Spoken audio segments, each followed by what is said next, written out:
जाली नोटों के सिलसिले में तुम्हें गिरफ्तार किया जाता है। बहन जी आपका सेट तैयार है। ये रहे कीमत 30,000। Don't move.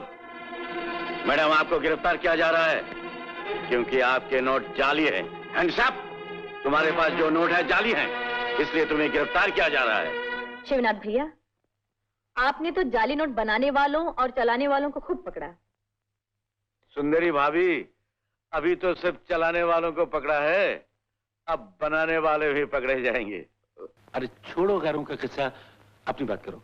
हाँ राधा भाभी, आज अर्जुन साथ नहीं आया? अर्जुन स्कूल गया भैया। और मुझे भी ऑफिस जाना है। अगर आप दोनों की इजाजत हो तो मैं अपने दोस्त से कुछ प्राइवेट बात कर सकता हूँ? लो सुनो, हमारे पास भी गपबाजी के लिए बहुत स्टॉक है। चलो राधा।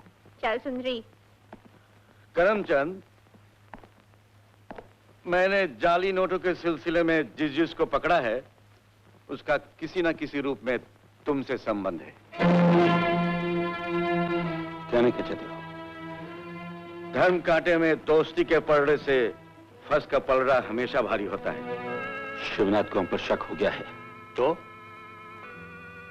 अगर उसे ठिकाने नहीं लगाया तो आप समझ लीजिए कि उसका काम हो गया। सारे जहां से अच्छा हिंदुस्तान हमारा, हम बुलबुलें अर्जुन। हाँ माँ। आजा बेटे, बहुत रात हो गई, आके सो जा। अच्छा माँ।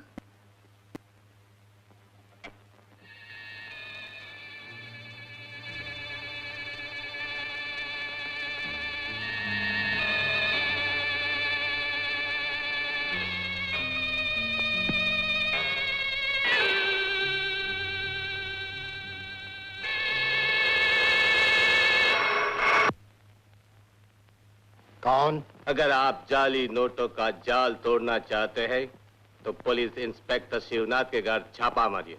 इंस्पेक्टर शिवनाथ के घर छापा? जाली नोटों का बक्सा? ये बक्सा मेरा नहीं है। जय शिवनाथ। सर। लाश, डेड बॉडी। जय, ये किसी की चाल है। इस खत में लिखा है, मैं शिवनाथ के साथ जाली नोटों का धंधा करते करते थक गया। मना किया तो शिवनाथ ने मेरी जान। Oh God, no, no. Shivnath, you are under arrest. अरे सुना तुमने? इंस्पेक्टर शिवनाथ को 4 साल की कैद हो गई। राम राम राम राम। भैया, मैं आपसे कुछ कहना चाहती हूँ। सुंदरी। सच और झूठ का फैसला करना चाहती हूँ। मैं समझ गया भाभी। यहाँ बीवी में फिर किसी मामूली बात पर झगड़ा हो गया। भैया। समझ का देर हो रही है, नहीं तो मैं आपकी राम कहानी सुनकर फैसला भी कर देता। Goodbye, see you later. I have important work. Shivnath भैया के जेल जाने के बाद राधा पागल सी हो गई है और उनका इकलौता बेटा अर्जुन रो रो कर निढाल हो गया है। कल हमारी बेटी के साथ ऐसा हो तो? बंद करो अपनी बकवास। मैं अदालत में चिल्ला चिल्ला कर कहूंगी कि शिवनाथ भैया निर्दोष हैं। असली मुजरिम मेरा पति और उसके साथी हैं। सुंदरी, मैं कहता हूँ कि हेलो, कौन? मैं रामू पुणे से बोल रहा हूँ। रामू? क्या बात है? हाँ? माँ जी को दिल का दौरा? पुणे हॉस्पिटल? अच्छा अच्छा, मैं फौरन पहुंच जाती हूँ। पूना के रास्ते में करमचंद की बीवी सुंदरी को खत्म करने का हुक्म खुद करमचंद ने दिया है या बड़े मालिक ने? करमचंद कुछ नहीं जानता, ये हुक्म बड़े मालिक का है।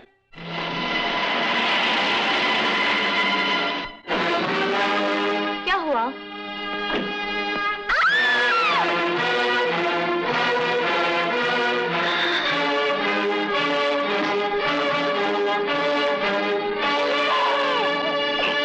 पकड़ी से।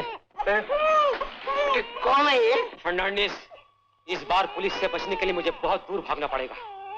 यह रईस की बिड़ी तुम्हारे पास मेरी अमानत है, इसे संभाल कर रखना। बोलो बेटे। मैं अपने पिताजी से मिलना चाहता हूँ जेलर साहब।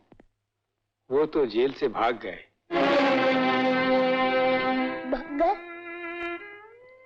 जेलर साहब। क्या काम है?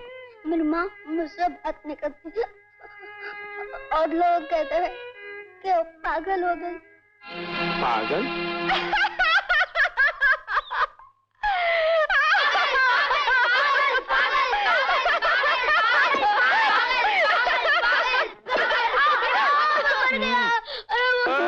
देखो थोबड़ा, इस उम्र में दादा करी, चलो थाने। चलो चलो चलो। साहब, जो लड़का पत्थर मारकर लोगों के सर फोड़ता है। साहब, उसने पहले मेरी माँ को पत्थर मारा। जाओ, इस बार छोड़ दिया, आइंदा दंगा नहीं करना, समझे? ये 10 नंबरी क्या होता है? छटा हुआ नामी पेशेवर, दाखिलेबाज, 10 नंबरी हिस्ट्री शीटर, जो पुलिस की इजाजत के बगैर शहर से बाहर नहीं जा सकता, जिसे पुलिस जब चाहे जहां चाहे बुला सकती है, पकड़ सकती है। इस बोर्ड का मतलब? इसका मतलब ये कि जान जोखिम में डालकर हम शराब शहर तक स्मगल करें और 10 नंबरी को उसकी दादागिरी का हिस्सा दें, हमेशा की तरह। आज से ऐसा नहीं होगा।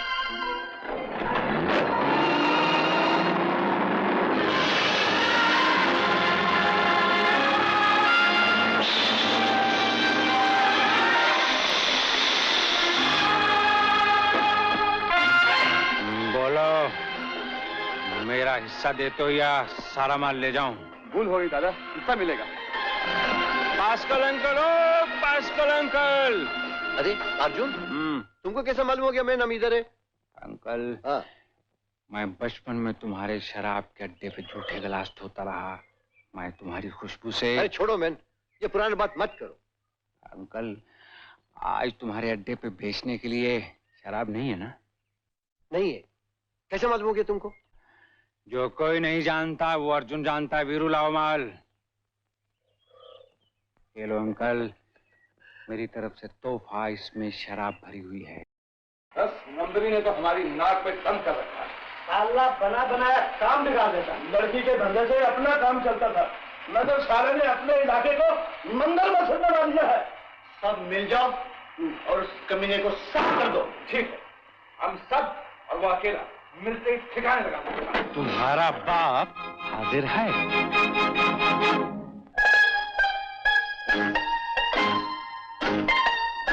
पकड़ लो इसे।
माँ,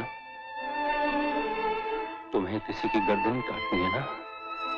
लो, मेरी गर्दन काट दो। हाँ, तेरा गला काटती हूँ।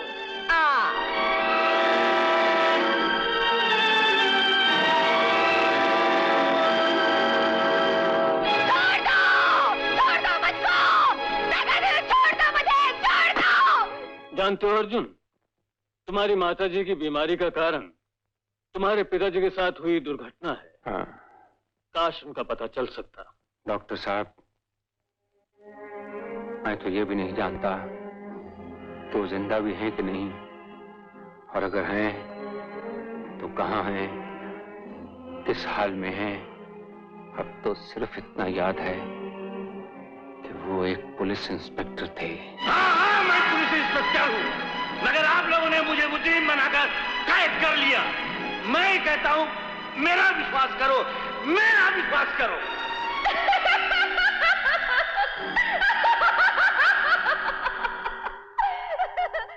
उस दिन के बाद से माँ ने कभी होश में बात नहीं की।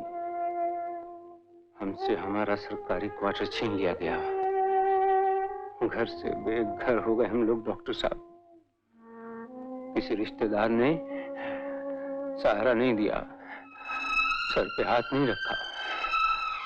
डॉक्टर साहब, पिताजी जेल से भाग के ना जाने कौन से अंधकार में खो गए, कुछ पता नहीं चला। उसके बाद मेरे साथ मेरी पागल माँ थी और दर दर की ठोकरें। माँ का इलाज कराने के लिए मैं सड़कों पे बूट पॉलिश करता रहा, पास्कल के अड्डे पे जूठे गिलास धोता रहा। डॉक्टर साहब, फिर अपने आंसू छुपाने और दुनिया को असली रंग में देखने के लिए मैंने आंखों पे काला चश्मा चढ़ा लिया। नंबरी हालात ने मुझे 10 नंबरी बना दिया और मेरी माँ को पागल।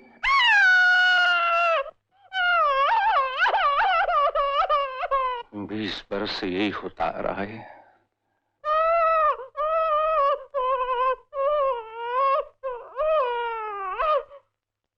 तुम्हारा असली काम है अपने खोए हुए बाप का पता लगाना और अपनी पागल माँ का इलाज करवा के उसको ठीक करना। अगर कोई तुमको जो हो गया मैं, तो तुम्हारा लाइफ का मिशन और जिंदगी का सारा काम सब खत्म हो जाएगा।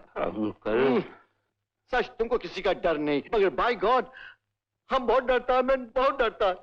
अर्जुन, तुमको हमारा कसम है, मैं ये जगह बंद करो।